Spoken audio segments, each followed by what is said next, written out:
programa donde se abordan temas de actualidad, contingencia y la agenda cultural de la zona. Entrevistas del ámbito nacional e internacional. Revelando es presentado y auspiciado por Asofar AG, Asociación de Oficiales de la Armada de Chile en Retiro, Asociación Gremial. Con ustedes, Revelando en Radio Portales de Valparaíso. Queridos amigos, buenas tardes. Bienvenidos a Revelando. Hoy día es martes 16 de junio del 2020. Aquí estamos otra vez gracias al gentil auspicio de Asofar AG, Asociación de Oficiales de la Armada de Chile en Retiro, Asociación Gremial. Muchas gracias a Asofar, como siempre. Gracias a Marco Antonio Leblanc, donde estés. Y como siempre también en Radio Portales de Valparaíso, la radio de la región de Valparaíso, allá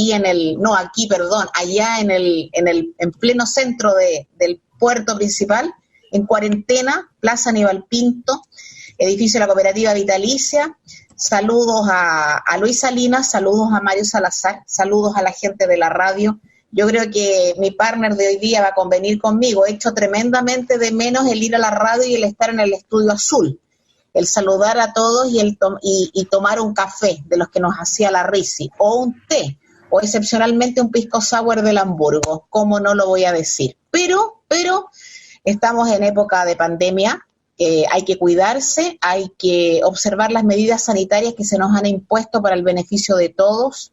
Hay que usar mascarilla, hay que usar jabón y agua para lavarse las manos, distanciamiento social. Y si no hay que salir, por favor, aunque hay autorizaciones para salir en esta cuarentena, por favor evitar hacerlo.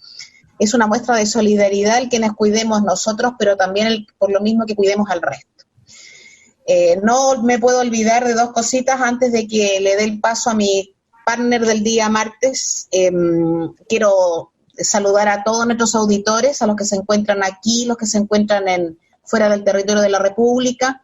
Saludo con especial cariño, como siempre, y siendo bien autorreferente, a mi gente de España. Saludo a mis tíos que se encuentran en el Principado de Asturias, en la capital del Principado, en Oviedo. Con mucho cariño, esperando que se encuentren bien, siempre muy atentos aquí a lo que pasa en España y cómo va la desescalada, como ustedes le han puesto, porque nos sirve a nosotros también de referente para ver qué tal se comporta este virus, qué tal se comporta la enfermedad. Así que todo mi cariño y todo mi cariño a Naima Villalobos de Madrid y a todos nuestros auditores en general. Dicho esto, y como última cosa, sí, las opiniones que habremos de vertir hoy día, Eugenio Guerrero y yo, Pilar Soberado, son de nuestra exclusiva responsabilidad. Y como siempre decimos, no representan necesariamente ni el pensamiento de Asofar AG, nuestro patrocinante, ni tampoco a Radio Portales de Valparaíso, por cuyas ondas transmitimos el programa. Eugenio Guerrero de Venezuela y Chile, ¿cómo estás? Son 20 para las 2 de la tarde y estás en tu casa en cuarentena, ¿no? Así es. Bueno, muy bien. Muchas gracias, Pilar. Espero que tú también estés bien, Patricio también, y saludos también a Marco Antonio, que bueno, a pesar de la distancia, siempre disfrutamos el trabajo que siempre realiza con esa tremenda disposición. Y bueno, por acá en cuarentenados, como todas estas últimas semanas, pero tranquilos, claro está. Claro, muy preocupados por todo lo que está ocurriendo en el país, muchos cambios políticos, muchos cambios respecto a la economía. Aparte de eso, bueno, se extiende prácticamente el estado de catástrofe, o sea, en cierto sentido, como el toque de queda, ya entra el confinamiento total a Valparaíso y a Viña. Entonces, bueno, esto genera dinámicas que hacen que las noticias vengan unas tras otras, y llega un momento que uno dice, bueno, ¿cómo uno aplica el filtro para analizarlas todas? Con base en proporcionarle a nuestros auditores la mejor información posible, ¿no? Y cómo seleccionar lo mejor, ¿no? Entonces, en ese sentido, bien, contento como siempre estar los martes en Revelando, nuestro programa querido, que cuidamos mucho y que desde el inicio siempre lo hemos llevado a cabo, ya sea a la distancia, por teléfono, por Zoom, presencial, aquí siempre con ustedes. Oye, Eugenio, es mi deber preguntarte, creo que la semana que pasó no lo hice, pero tu gente de aquí, tu gente de Venezuela, ¿bien? Sí, hasta el momento todos bien.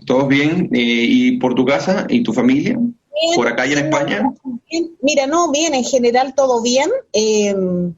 Yo anoche le comentaba a mi cónyuge conyugal que bueno, tú sabes esto de que hay que ser positivo, de que hay que ver la temática que tenemos encima lo más optimistamente posible, yo eso lo sé, pero no deja, por supuesto, uno de alarmarse, porque yo, al igual que tú, en esto de la pesquisa de la noticia, la información, en estos días, naturalmente, lo que uno ve en los diarios, lo que ve en televisión y en los diferentes, fíjate que hasta en los documentales, anoche el documental estrella de Nat Geo era el coronavirus.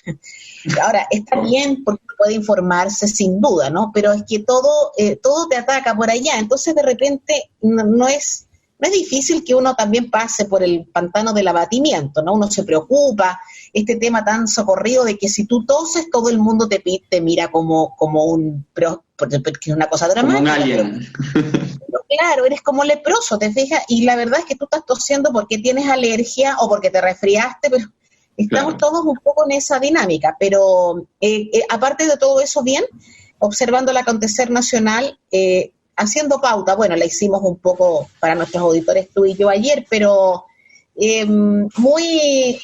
sí, estoy muy en el tema de la pandemia, observando sí la nueva, quiero que lo comentemos, si quieres lo comentamos ahora, la puesta en escena del ministro Enrique París para dar a conocer las cifras, que están distintas a la que usaba el ministro Jaime Mañalich. Y no sé tu opinión, pero a mí me causa un poco de curiosidad esto de que yo creo que las opiniones autorizadas en estos temas son, bueno, pastelero tus pasteles. Tú, periodista, investigador, yo abogado, pero yo entiendo que el ministro, su subsecretario, son las personas competentes. No estoy muy en el tema de que aparezcan los alcaldes hablando ahí de cosas que no son atingentes. Entiendo la puesta en escena, pero me llama un poco la atención y yo no soy muy partidaria. Lo apoyo, pero no me gusta mucho. No sé tu opinión. Bueno, esto es una opinión. Lo que pasa es que el cambio al señor París, o sea, para enfrentar esa impresionante labor que es el Ministerio de Salud hoy en día, que yo creo que es el cargo más cotizado, menos cotizado en el sentido de la responsabilidad que conlleva, fue una estrategia, mira, yo creo que la menos peor de la que se tenía frente a una nueva pistola en el pecho, ¿no? O sea, acuérdense que la oposición no negocia de manera franca o sea, la oposición en su mayoría, ¿no? No negocia de manera franca y en pro de un país, sino que simplemente negocia por sus fines particulares y políticos. Entonces esto fue lo que pasó. Lo mismo que pasó con la Constitución. Dijeron, bueno, vamos a decir que la violencia se va a erradicar por medio de llevarte a un acuerdo para ir a un proceso constituyente. Entonces ahora yo te llevo a decir, bueno, si no sacas a Jaime Mañalich, entonces nosotros como oposición no vamos a ceder a lo que podríamos decir, al nuevo acuerdo y las nuevas medidas que se tomaron. Y eso fue lo que pasó. No pasaron ni 24 horas y como se dice coloquialmente, con la sangre fresca aún, entonces se da el paso, ¿no? Entonces uno dice, al final de cuentas, Jaime Mañalich hizo un gran servicio y lo hizo bastante bien y se ha enfrentado no solamente con el asunto metodológico de la OMS, que es un asunto no menor, sino que se ha enfrentado también con lo que es el ensayo del error, y en el ensayo del error el ciudadano poco consciente siempre va a buscar el error, ¿no? Y jamás el ensayo. Entonces Jaime Mañalich para mí es un grande como funcionario público, como su ejercicio político en ese funcionariado público, pero también como un profesional. Al final terminó cediendo en algunos asuntos, por ejemplo, con la gente que dudaba sobre su profesionalismo y prácticamente todo el gobierno se emprendió a tratar de comprobar que incluso él sí tenía el posgrado que decía que la oposición que prácticamente no tenía, ¿no? O sea, la oposición en el sentido no lo oficial, sino lo que los adversa. Entonces, yo lo que pienso es que este cambio, si bien, bueno, colocas un profesional, que este profesional inicia casi que querellándose, que es bastante interesante porque tiene una postura un poco más frontal, me parece que fue una estrategia política que sigue demostrando la debilidad de un gobierno frente a la oposición y que no sabe tomar las riendas del asunto como se debería. O sea, ver como vital a una oposición que no le interesa lo vital de la decisión de llegar a un acuerdo, o sea, no ver eso me parece un poco miope por parte del gobierno nacional, y que se está convirtiendo realmente en un gobierno que está gobernando prácticamente su totalidad. O sea, un gobierno gobierna para todos los ciudadanos, lógicamente sin distinción política, pero termina dándole la espalda a tu propio electorado que te apoyó, y terminas gobernando para las directrices que hace la oposición. Y si bien el proyecto que presenta la oposición, que ha tenido un montón de modificaciones en los aspectos económicos, porque mientras el gobierno va a aclarar el asunto, toma en cuenta aspectos económicos y financieros que son fundamentales para no destrozar el país en sus recursos, que lo vamos a ver más adelante. La oposición extiende su estado de bienestar delirante sin recabar un poco en los costes. Entonces, la última propuesta fue una propuesta bastante buena en su mayoría, mucho más profesional, claro. También tienes a grandes economistas allí con grandes nombres, pero el que esta propuesta haya salido casi que ofreciendo como sacrificio a una persona que ha sacrificado gran parte de su ejercicio profesional en estas gestiones desde el Ministerio de Salud, a mí me pareció, Pilar, desproporcionado y muy poco sincero. Sí, a mí también. El tema del ministro Mañalich, bueno, tú te vas dando cuenta en política y tú tienes harta experiencia en este tema. Tú te vas dando cuenta que en política finalmente las cosas no son como parecen ser. No es así. Uno se va dando cuenta también, a veces con tristeza, que los gobiernos, en este caso porque de esto estamos hablando, pero los gobiernos ceden a muchas tentaciones, a veces ceden al aspecto publicitario, a la encuesta, al subir o bajar, ceden a las presiones de una oposición, en este caso muy destructiva, muy miserable, muy impresentable, porque nadie le quita a nadie su condición de oposición. No, para nada, está bien, tiene que haberla, sería curioso que no la hubiera, pero la oposición tiene que ser constructiva, probablemente sin cesar en su empeño fundamental, que es llegar al gobierno, pero tienen que tener por sobre todo presente el bienestar del país. Entonces no puede ser que en este caso, como tú comentas y como yo también creo, la salida del ministro Mañalich haya sido como por arte de magia el botón que dio paso al acuerdo con la oposición. No es así. Ahora, el ministro Mañalich, que de tonto no tiene nada, que aparte de su profesión como médico, de nefrólogo, de salubrista, es un hombre inteligente en lo demás, no solamente en clases. El hombre, la verdad es que tiene que haber dicho, mira, si yo soy la moneda de cambio para este tema, yo no puedo seguir aquí. Y como la verdad es que, a diferencia de muchos personajes de la política que viven de los nombramientos ministeriales y viven de los puestos de gobierno, él no vive de eso. Él tiene una trayectoria en el ámbito profesional, en el ámbito económico, distinta, que no tiene que ver ni con este gobierno ni con otro. Entonces, se iba a desgastar, ¿no? Y además está el tema de su salud, que tiene un problema importante médico, su mujer también lo tiene, son problemas gravísimos. Entonces, la verdad es que tiene que haber pensado, mira, yo la verdad, no estoy para enseñarle a nadie, lo que muchas veces decimos, mira, ya no estoy para enseñarle a nadie, a estas alturas de la vida no quieren que lo haga como lo estoy haciendo, les parece mal, la crítica no es fundada, pero es por el bien de un acuerdo, mejor me retiro.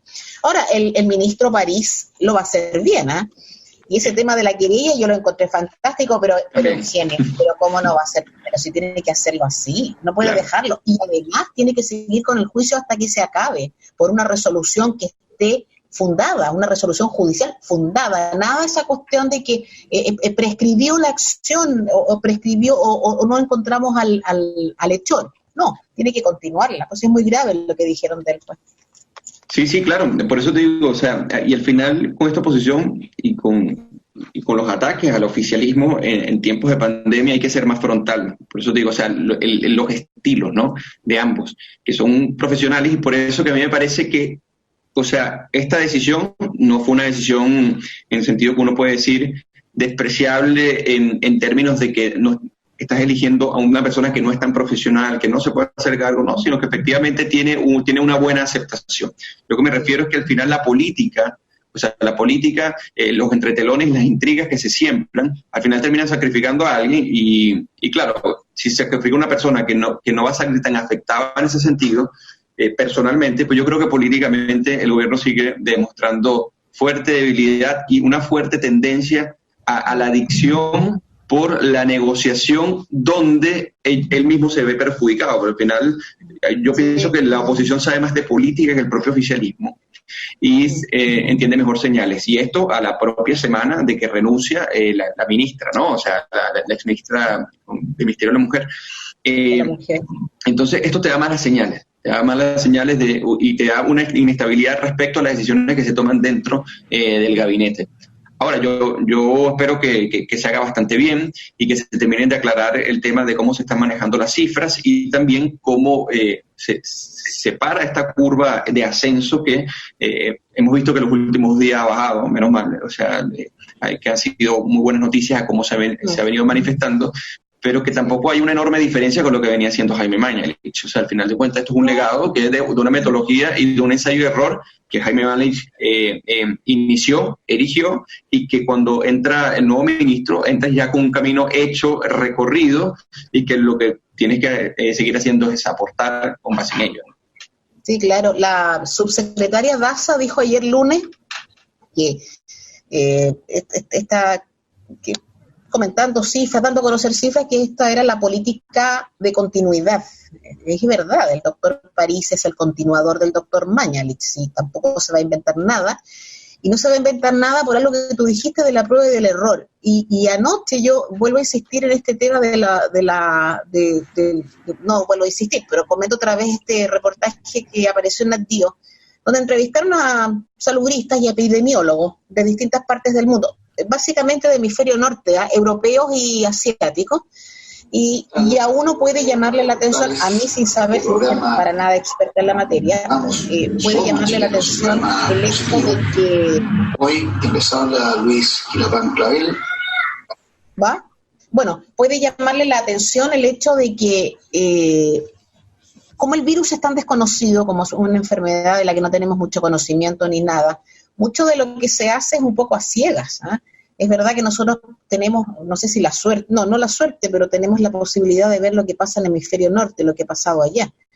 Pero todos se han enfrentado a lo mismo, cómo surgió, qué es, las características del virus, cómo se enfrenta, es la cuarentena obligatoria, completa, la ideal, no lo es, depende de la población, depende de las condiciones del clima, depende de si hay gente que antes, o sea, si hay sistemas de vacunación para otras enfermedades, porque hay ciertas personas que se enferman y otras que no, son muchos misterios, y Chile no está ajeno a eso, entonces tampoco podemos exigir una respuesta estupenda el primer día, que en Chile lo primero no hubiera contagiados y por ende no hubieran fallecido. Es lo que uno quisiera, pero no es así. Sí, totalmente de acuerdo. Entonces, pero yo, le deseo muchísimo éxito a esta nueva, que al final es una continuación de la gestión, pero seguimos llenos de incertidumbre. Y bueno, sí, poco a poco acercándonos también a la generación de los anticuerpos para combatir el coronavirus, y que al final de cuentas esto es un esfuerzo que se hace por medio de una colaboración público-privada bastante efectiva, que parte prácticamente en Estados Unidos, que al final de cuentas son las buenas autoridades las que van a tomar los mejores protocolos para que incluso si viene una jornada de vacunación mundial o un nuevo protocolo con respecto a un tratamiento, mientras más efectivas sean y mientras más estén dispuestas a aprender de la gestión anterior, entonces mejor va a ser el mecanismo de implementación. Y por eso yo confío muchísimo, a pesar, bueno, de los traspiés y quizás de ceder tanto ante la oposición, uno sigue confiando en el oficialismo y en su capacidad técnica, y agradeciendo que en este minuto no esté el bando opositor en el gobierno. No, afortunadamente no. O sea, mira, es política ficción lo que podemos hacer, pero habría sido una gestión desastrosa, honestamente habría sido desastrosa. Y alguien nos podrá decir, bueno, ustedes mismos dicen que es política ficción, ¿en qué se basan? Bueno, en sus opiniones hoy día desde la oposición. Si las opiniones son impresentables, ¿te fijas? Entonces, uno sabe más o menos, presume más o menos cómo habría sido un gobierno de ellos. Así es que, bueno, afortunadamente no lo fue. Oye, Eugenio, te quiero luego vamos a hablar del tema económico, que me parece muy importante porque el acuerdo gobierno-oposición, salvo en ese grupo no están ni el Partido Radical ni la Revolución Democrática de Jackson. El partido se comió a Jackson, qué pena, ¿no? Pero bueno, así es. Se lo comió. Y entiendo que el Partido Comunista tampoco está, no lo sé, pero me imagino que no forma parte. Pero antes de que vayamos a eso, porque el acuerdo es básicamente económico, no hay acuerdos políticos en ese acuerdo, efectivamente. Y como tú manejas el tema económico, pero antes de eso quiero llevarte a algo que comentamos en la pauta, y que es, bueno, ha habido mucha algarabía mundial, mucha protesta, mucha salida a la calle a raíz de la muerte del afroamericano de hace 2 o 3 semanas, Floyd, ¿no? Sí. Y que no se ha acreditado todavía fehacientemente, porque el juicio ese no ha terminado, no ha hecho más que comenzar, pero aparentemente habría sido por un exceso de presión del policía sobre la garganta del señor Floyd. Señor Floyd, que claro, no debió haber muerto como murió, por supuesto, aparentemente hay una fuerza innecesaria, pero eso se acreditará en el juicio. Pero de ahí a que sea un santo, no lo fue. No es eso. A mí me llama la atención esta salida histérica de la gente a las calles para apoyarlo, que me parece, o sea, claro, si el racismo no es impresentable y la brutalidad policial también, pero la actividad delictual de los seguidores de este señor, que en paz descanse, también es reprochable. Me llamaron la atención 2 cosas, o sea, el desorden, lo comentamos el otro día, y que una hija de este señor que tiene 6 años, es una de las accionistas de la empresa Disney hoy día, porque la Barbra Streisand, la cantante, le regaló un montón de acciones a la niñita en homenaje a su padre muerto. Y yo decía, qué increíble cómo la actividad de la gente de izquierda hace esto, porque eso va mucho más allá de la raza y del tema si es negro o verde. Y lo otro que te quiero comentar es que el viernes de la semana que pasó, murió un hombre negro de 26 o 27 años en Atlanta. Y otra vez se desató el desastre y murió en Atlanta porque y el policía fue despedido, porque ahí el sistema es diferente al nuestro. O sea, sí.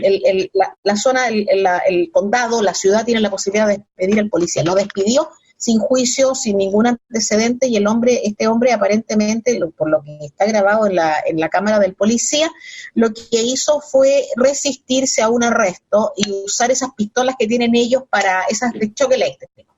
Sí. Bueno, y así las cosas, el policía fue despedido y todo lo condena. Y es como aquí.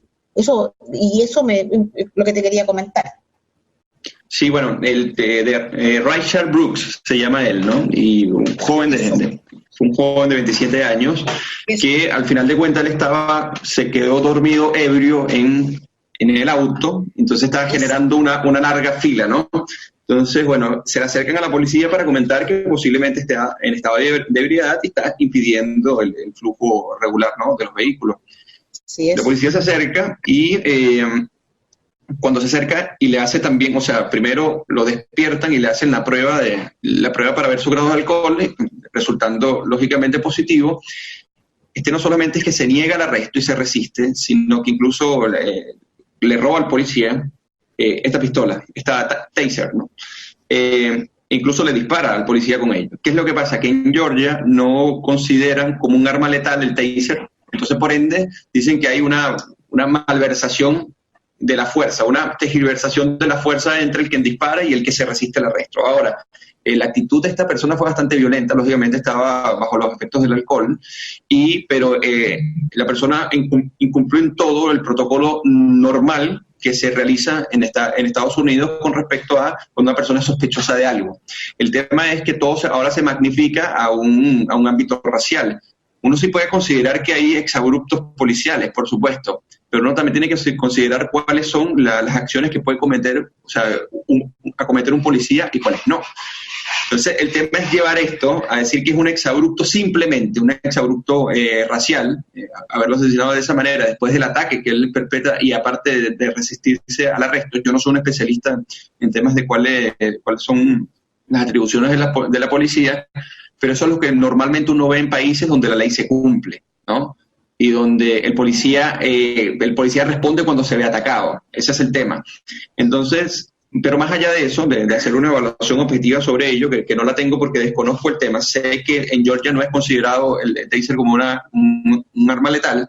El tema es que esto no puede traspolarse al caso de George Floyd, que ahí sí se ve una mala intención, no solo se sobrepasa lógicamente de la acción, y que querer conectar todo a un juicio racial para tomar medidas organizadas para desestabilizar gobiernos, para hacer revisionismo histórico, que también podemos contarlo, es incluso atentar contra el funcionamiento de la ley, pero también contra la memoria de estas personas, ¿no? O sea, que al final de cuentas que utilicen su muerte para erigir banderas que no tienen nada que ver con lo que ocurrió acá, e incluso insultar la memoria de estas personas.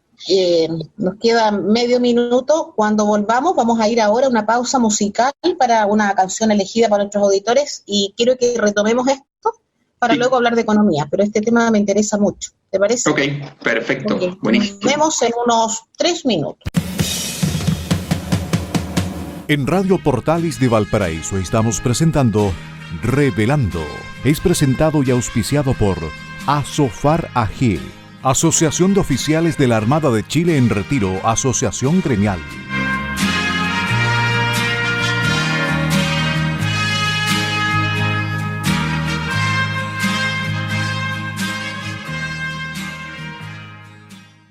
Queridos amigos, hemos vuelto. Estábamos en nuestra pausa musical en Revelando. Estamos hoy día martes 16 de junio del 2020, aquí en cuarentena en las ciudades de Valparaíso y Viña del Mar, de la región de Valparaíso.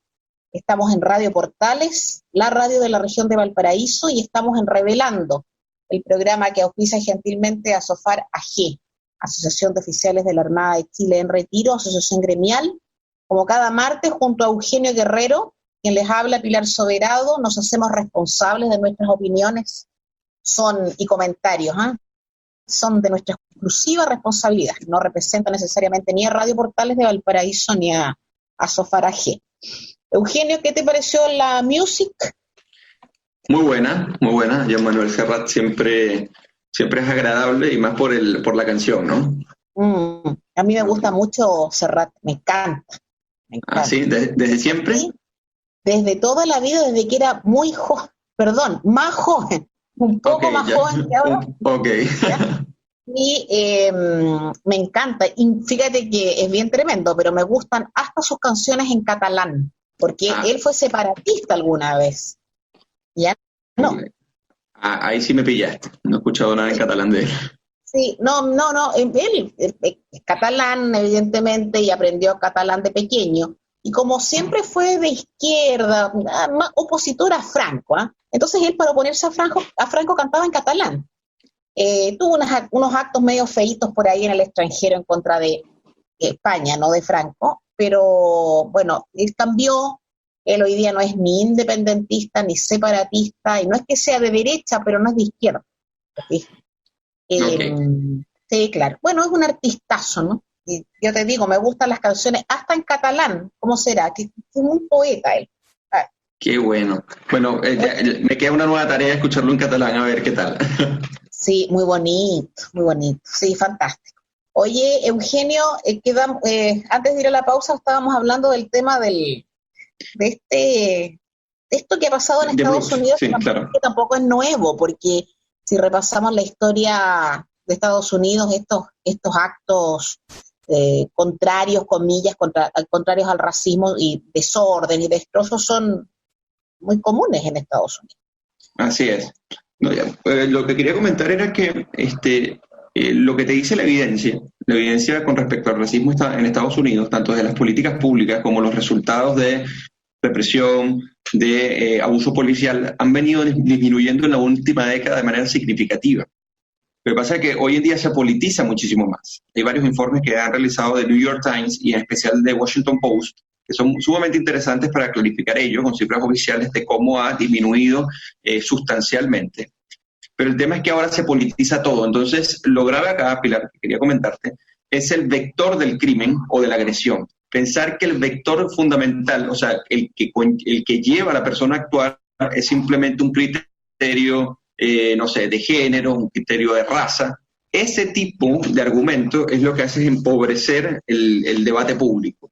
Entonces, ¿qué pasa? Cuando lo llevas a un factor tan delicado como el género, como la raza, entonces llega un momento que las razones no hacen, o sea, la razón no entra en el debate, porque simplemente es la lógica grupal atomizada en donde unos se enfrentan contra otros. O sea, cuando hay claros enemigos y amigos, y no un ciudadano racional que puede conversar contigo con fuerte evidencia, llega un momento que se genera ese desastre, pues, justo como hoy en día. Y el asesinato de Brooks, por ejemplo, es uno de ellos. O sea, capitalizar todo fundamentalmente para tratar de promover la agenda política. Y esto es una agenda política, en cierto sentido, o sea, separado de los hechos reales y tomando como vector que toda, no sé, si ocurre el asesinato de una mujer, entonces se le llama femicidio porque supuestamente esto, el vector fundamental es que era mujer en específico. Eso es una tontería. ¿Entiendes? O sea, esos no son los vectores. Los vectores pueden ser celos o, no sé, crimen pasional, lo que sea. Pero normalmente, incluso en la psicología, esto de que, bueno, fundamentalmente fue porque era blanco o porque era negro.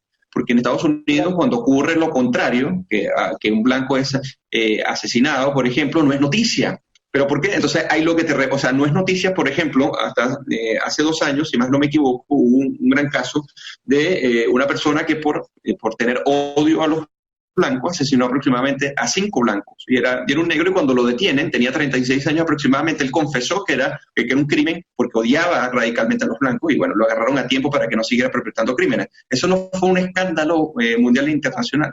Entonces ahí lo que vemos es que hay una agenda política por parte de grupos, en la mayoría de izquierdas, que se infiltran incluso en las protestas pacíficas y buenintencionadas que hacen hasta en Inglaterra. Entonces tú ves al Partido Comunista, ves a la organización de los antifas, tratando de capitalizar como buenos parásitos que son, ya sea directamente de vivir del erario público y no de su propio esfuerzo, o tratar de aprovecharse del dolor ajeno para catapultar sus actividades políticas. Entonces termina demostrando que el empobrecimiento del debate público racional se debe fundamentalmente a eso, a confundir las cosas y a pensar que el vector de la violencia, los crímenes y todo ello es simplemente el género, la raza, el motivo político, y no necesariamente es así.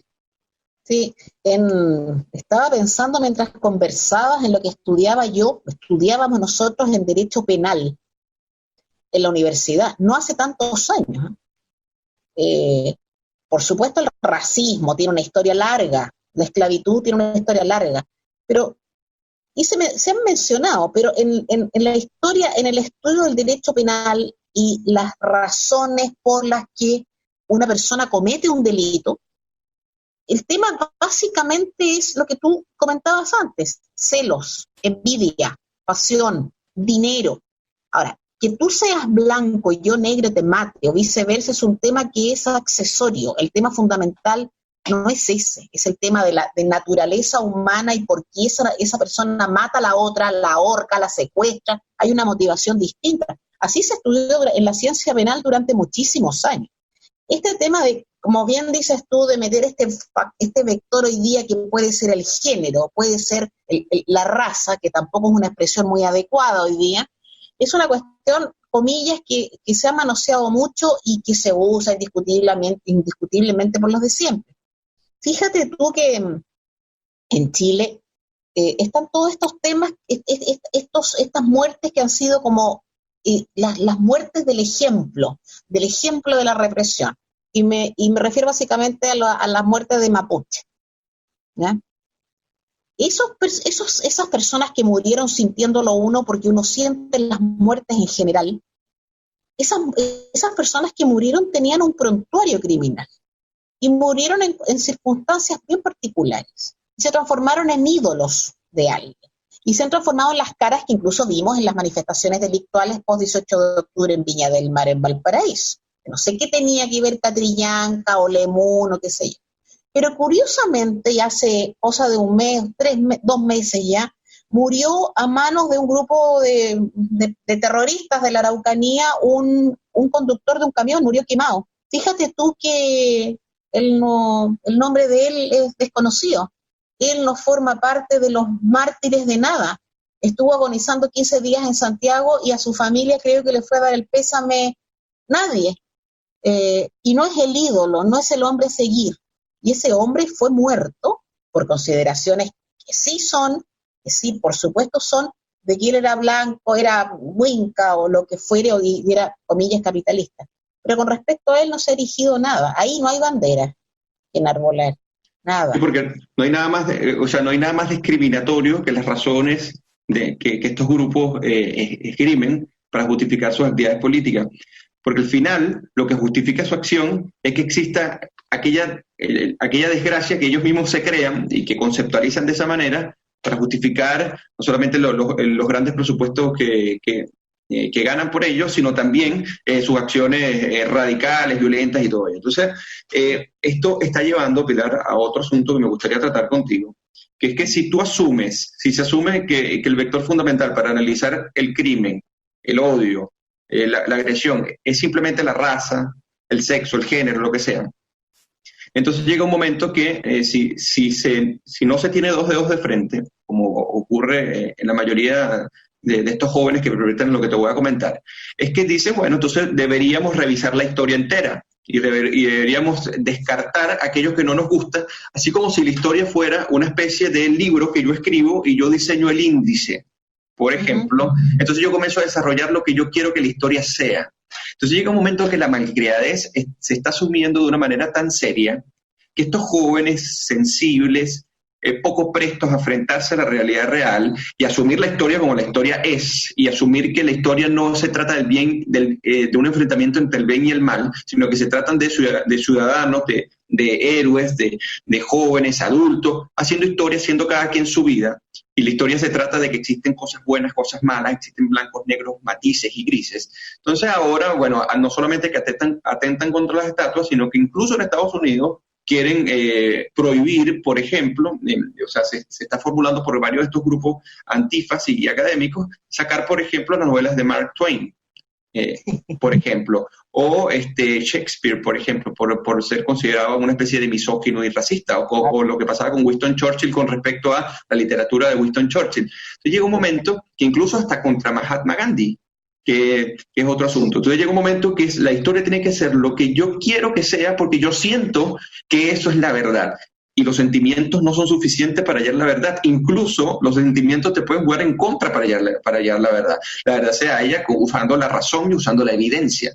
Entonces, el primer ministro británico Boris Johnson, la semana pasada publicó un hilo en Twitter defendiendo la estatua de Winston Churchill, diciendo, bueno, Winston Churchill hizo comentarios buenos, comentarios malos, pero él es un gran héroe de la civilización y la historia tiene que estar allí para ser leída, ser interpretada, pero no revisada ni descartada, porque de allí es que nosotros aprendemos de nuestros errores. Entonces simplemente eliminar la historia porque no me gusta, simplemente no ver en qué nosotros acertamos, en qué nosotros fallamos y cuál ha sido el aprendizaje de la humanidad. Y lo más terrible es eliminar ese conocimiento acumulado y eliminar a las personas porque nosotros pensamos que todo en el mundo se trata de una conspiración de personas racistas, de personas sexistas, de personas misógenas.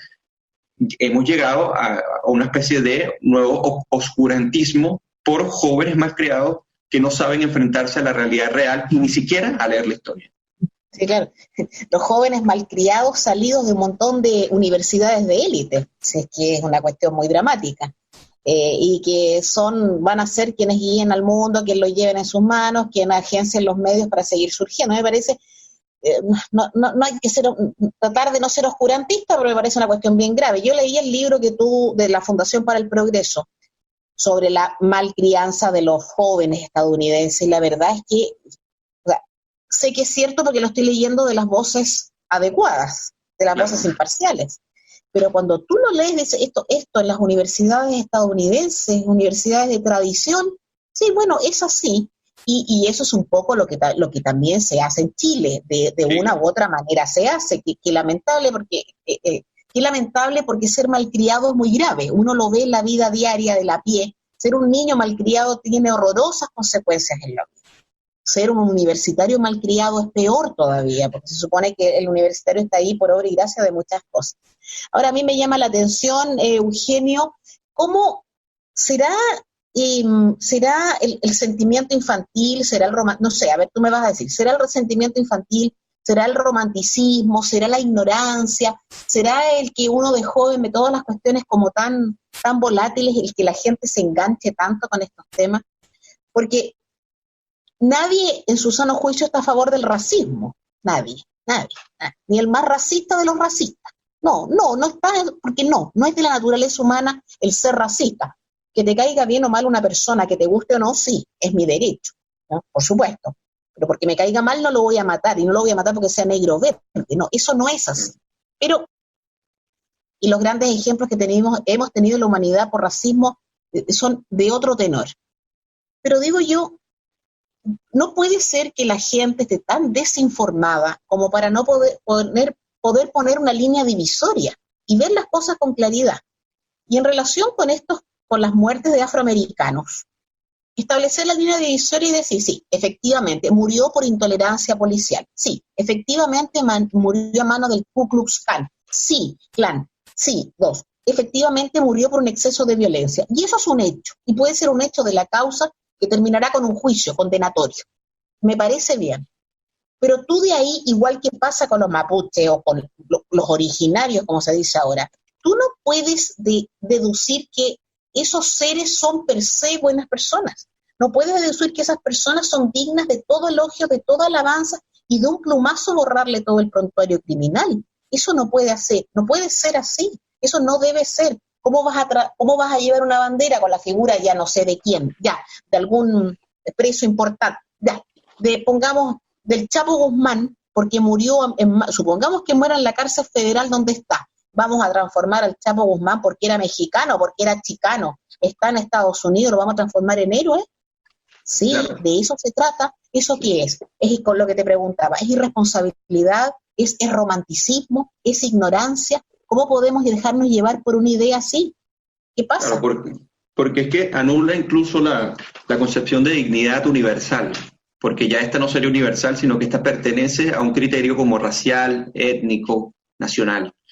Lo cual es grave, porque al final de cuentas, decía Albert Camus, por ejemplo, en su tratado El hombre rebelde, que es un tratado filosófico que él dice, al final de cuentas, el hombre libre y el que se rebela contra la esclavitud, no lo hace solamente por sí mismo, o sea, por un criterio que sea muy personal o subjetivo, o de color, o de sexo, o de raza, sino lo hace en función también de que esto es trasladable a otro individuo y a todos en general. O sea, en el momento que yo reflexiono que yo no debería estar esclavizado, yo también me hago la pregunta de por qué debería estarlo el otro. Si en nuestra condición de hombres y mujeres tenemos el mismo derecho a ser libres. Entonces, cuando alguien me dice que unos podrían ser más libres que otros, o unos tendrían que ser considerados más que otros con privilegios con respecto al tratamiento que se le da a los principios de justicia, entonces estamos fragmentando la propia lógica con que analizamos la justicia y la dignidad. Entonces, estos grupos que irrumpen en el debate público lo entorpecen, lo empobrecen y hacen de este debate público una mediocridad que le hace una oda al sentimentalismo y al romanticismo. Es tan grave que, por ejemplo, cuando uno ve las cifras y la data dura, uno ve que la mayoría de los asesinatos de los afroamericanos en Estados Unidos es por otros afroamericanos. ¿Y dónde está el Black Lives Matter allí? En ningún lado. Y cuando nosotros vemos a blancos tratando de decirle a las personas que sufren estas violentas riñas que hay entre afroamericanos en muchas partes de Estados Unidos, tratando de decirles que no, que ellos no están entendiendo el asunto como ellos realmente lo entienden, que es un asunto sistémico y racial. Es una especie de tontera, simplemente para afirmar la justificación de su sentimentalismo y su acción política. Entonces, estamos enfrentándonos a un nuevo oscurantismo de manipulación, de tratando de ver que el mundo es entre amigos y enemigos, que no existe. Supongamos, eso es cuando alguien dice, bueno, un presidente no puede entender la pobreza si no vivió en un sector pobre. Eso es como decir los médicos, por ejemplo, que él no podría curar el cáncer porque él no sufrió el cáncer. Entonces, eso es como decir, bueno, yo no puedo, sensibilizarme con la causa de otra persona porque simplemente yo no soy esa persona o yo no tengo las condiciones de esa persona. Hasta el grado de empatía se ha perdido, Pilar. Si hay algo que tiene el ser humano, y lo reveló Adam Smith de hace muchísimo tiempo, desde el siglo XVIII, es que si algo caracteriza al ser humano es que tenemos la posibilidad de empatizar. O sea, cuando uno ve a una persona riéndose muchísimo, uno se ríe sin razón. o cuando uno ve a una persona llorando, por ejemplo, uno se impacta y también te da cierta nostalgia, incluso podrías llegar a llorar por lo mismo, porque tenemos la posibilidad de trasladarnos y ponernos en los pies del otro. Pero hasta eso se ha querido romper en función de agendas políticas, de movimientos que son totalitarios, que son arbitrarios, que defienden autoritarismos terribles y que, por ejemplo, se ponen a favor de la causa de la mujer libre, pero defienden autoritarismos como en Irán, por ejemplo, o como Claro. en gran parte de los países islámicos, donde persiguen a las mujeres y se ponen a decir, bueno, esa es su cultura. Sí, claro. Entonces, hasta el relativismo cultural hemos llegado. Entonces, por eso digo, veníamos avanzando muchísimo en el debate público, pero gracias a la malcriadez de jovencitos que siempre han sido sobreprotegidos y que la idea es tratar de que ellos nunca se enfrenten a situaciones incómodas, a situaciones donde ellos puedan sufrir algún mal sentimiento, eso está haciendo que se generen juventudes de tontos útiles a causas que son sumamente perniciosas para la democracia, para la libertad, para el sentido de justicia, para el concepto de ciudadanía. Sí, no, sí, estoy de acuerdo, no te puedo decir nada en contrario, yo creo que es así. Me parece lamentable, yo mirando tú en su vida, yo un poco en bajada, me parece lamentable a mí para el destino de la humanidad. Ahora, como somos resilientes también, es de esperar que haya gente como tú, la gente de tu ambiente, gente más joven que tú, gente joven en general que se dé cuenta que la vida estrictamente no es así. Y que esto no se trata de tener una postura política porque te dicen, claro, porque como tú piensas de determinada manera, no, si no es un tema de postura política, que la puedes tener. No ese es el tema, esto es un tema que va mucho más allá de la postura política. Es una mirada obtusa, y además es una mirada, o es una actitud más que una mirada que nos echa a perder como seres humanos. Lo que dices tú, el otro, si yo soy yo, pero somos los demás también, ¿no es cierto? Este tema que nos enredan también, esto de la libertad libérrima, que tampoco es así. Es que hay un otro, hay un prójimo, hay un grupo de gente, tú vives en sociedad, tienes que preocuparte del otro, tienes que aprender del otro, tienes que empatizar, como decías tú, con el otro. No necesariamente ponerse en sus zapatos. El presidente de la República no tiene que haber vivido en una población marginal para conocer la realidad, claro, y el médico no tiene que haber sufrido cáncer, por supuesto que no, pero tienes que ser capaz de ponerte ahí en su sitio. Claro. Oye, Eugenio, te quiero trasladar 2 minutos todo lo que nos queda del programa, 2 temas. Uno muy breve, y es que Europa abre sus fronteras para Europa. Reino Unido y Francia. Europa, no. Yes. No se admiten turistas ni viajantes del Asia ni de América. Norte, Centro y Sudamérica. Y el famoso espacio Schengen, ese que tienen los de la Unión Europea de circulación completa, total, libre, está abierto. Ahora, tienen mucho miedo al abrir sus fronteras, porque estrictamente no saben qué va a pasar con este virus, ¿no? Todavía no. Pero quisiera hacer ese comentario optimista. Lo primero, para que tú adhieras a él, y lo otro, que aquí tú no eres futbolero, pero nosotros estamos grabando el programa ahora en la tarde, temprano, pero debería estar jugando el Barcelona, que para el futbolero es bien importante que juegue el Barcelona contra el Leganés en el campo del Barcelona, en el Nou Camp. Entonces es una cosa atractiva ahora que hay mucha gente en su casa y entiendo que el partido va a ser transmitido. Así que a ver si juega el Vidal, que a mí me carga, pero bueno, como es un ídolo, no puedo decir nada. Oye, Eugenio, economía, datos económicos o cuestiones económicas que quisieras rescatar. Mira, con respecto a, quería hacer la aclaratoria, no soy futbolero no porque no me gusta el fútbol, sino porque crecí viendo el béisbol. Y entonces, pero aparte de eso no soy fanático de ningún deporte. Soy muy flojo para practicarlos. Oye, entonces, Eugenio, yo soy de sillón también, pues no hago nada, pero es que el fútbol no claro, pero hay una cultura. Sí, oye, es verdad que los venezolanos son beisbolistas, pues. Claro, entonces yo como hasta los 15, 16 años fui fanático, pero ya después como que me metí en la política, pues yo ingresé a la política muy joven, a los 14 años, entonces como que me dediqué directamente a eso, entonces dejé de ir a partidos de béisbol, o sea, como que abandoné el tema del béisbol, ¿no? Pero este tema de ser aficionado, más que fanático, aficionado, me parece súper bueno, porque al final de cuentas te liberas un poco de las tensiones que te lleva el análisis político, ¿no? Y esto del fútbol te une, porque claro, el que yo esté mirando un partido de fútbol hoy día del Barcelona y esté alguien en Zaire mirando el mismo partido, deseando lo mismo, no, claro. Oye, Eugenio, ya, te perdono por lo del fútbol. Okay. Y respecto a lo de las fronteras abiertas, claro, ¿qué pienso? Yo pienso que se está haciendo experimentos, lógicamente, para no involucrar tampoco a las otras partes del mundo. Y más que, ojo, estamos tendiendo un mundo que se cierra un poco, porque los chinos, con su mala gestión antiglobalizadora, que eso fue lo que realmente terminó promoviendo la expansión del virus, terminaron generando una crisis de desconfianza tan brutal que tú lo reflejabas muy bien al inicio del programa. O sea, estamos en la calle y estamos como inquisidores, viendo quién tiene la mascarilla y quién no, si estornudas o no. Entonces, eso llega un momento que también pasa, pienso yo, en las naciones, y que esto hace por lo menos que Europa, que en cierto sentido a veces toma decisiones más racionales, dice, bueno, vamos a hacer el experimento de adentro para ver cómo funciona. Me parece una buena idea porque si no probamos cómo salir adelante económicamente, vamos a quebrar los distintos países y es dificilísimo recuperarse. Por eso que ahora voy a pasar un poco al tema económico, porque Chile se dio cuenta de ello y para eso...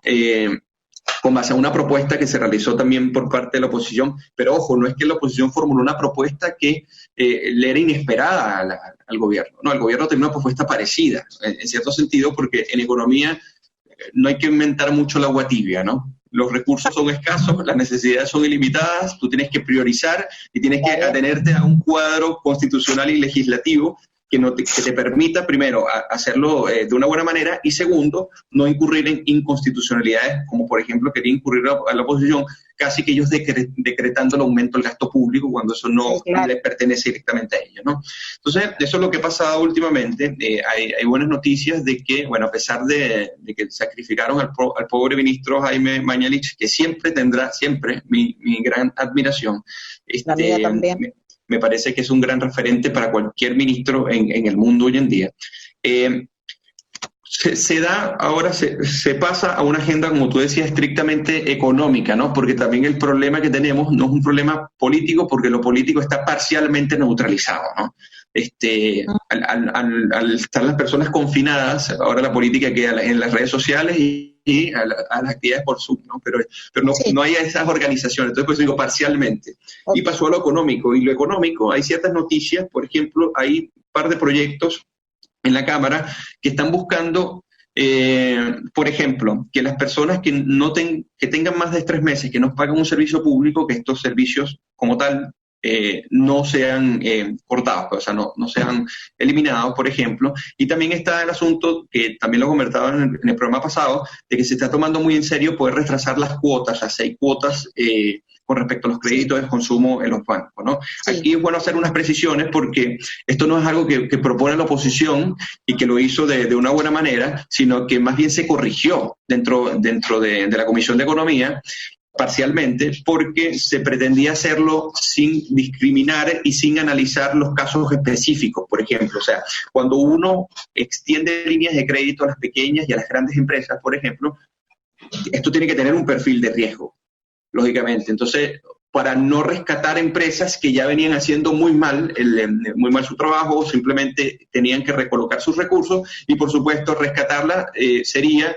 O sea, te podrías dar lujo en tiempos de bonanza, pero en tiempos de pandemia es bastante difícil. Lo segundo es que se está tratando del ingreso familiar de emergencia, poder llevar su tasa de reemplazo con respecto a los ingresos, o sea, lo que representa tu último ingreso con respecto al porcentaje de hoy en día, poderlo mantener en cierta medida como constante en 55%, un poco más de la mitad del ingreso, para poder coadyuvar de una manera muchísimo más efectiva a las personas que están perdiendo el empleo o a las personas que se asumieron a la ley de la protección del empleo, como para mantener el vínculo laboral, por un lado, por otro lado, o sea, que no despedirte y que tuviese ciertos ingresos que de manera gradual fuese bajando en un plazo de 7 meses. Entonces, esto ahora aumenta y también aumenta un ingreso en general con respecto a familias que tengan 4 personas con un ingreso de 100,000 pesos al mes.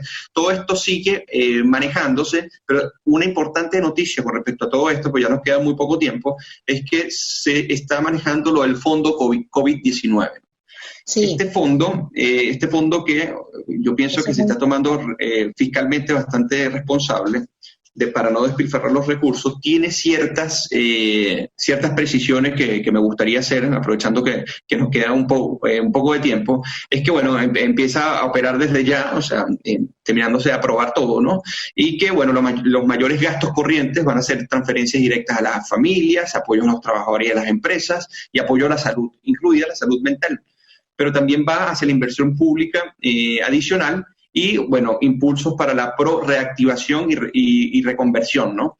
Y esto incluye apoyos tributarios y transitorios. Entonces, esto es muy importante porque si bien esto va a ser la línea, que aproximadamente serían como 3.500 millones de dólares este año, para el 2021 se va a priorizar, o sea, dice en el propio documento, y aquí lo tengo, esos recursos del fondo COVID-19 se van a llevar para la recuperación económica y el apoyo al empleo, ¿no? O sea, ya hay una perspectiva de lo que va el 2020, 2021 y 2022.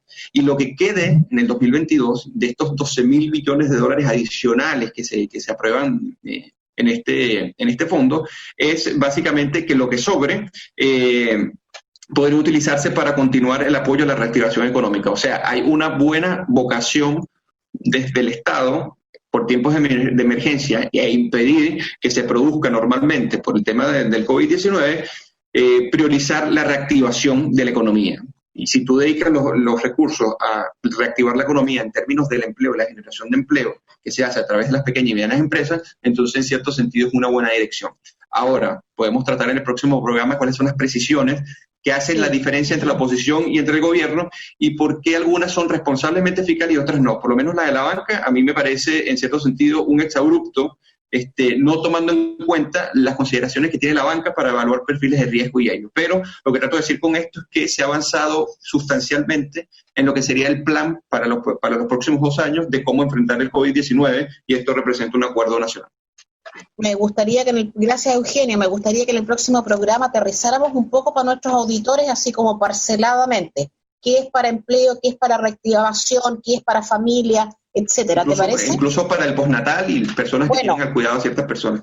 Otro tema, ahí, un tema muy importante. Oye, Eugenio, tenemos que irnos porque nuestro DJ local dijo ya que nos queda como medio minuto, así que quiero agradecerte, desearte que estés muy bien, tú, tu familia de aquí, tu familia de Venezuela, tu gente de la Fundación para el Progreso, y lo mismo para nuestros auditores. Por favor, cuídense mucho. Muchísimas gracias, Pilar. Saludos a todos y nos vemos en el próximo martes en Revelando como siempre. Dios quiere, cariño.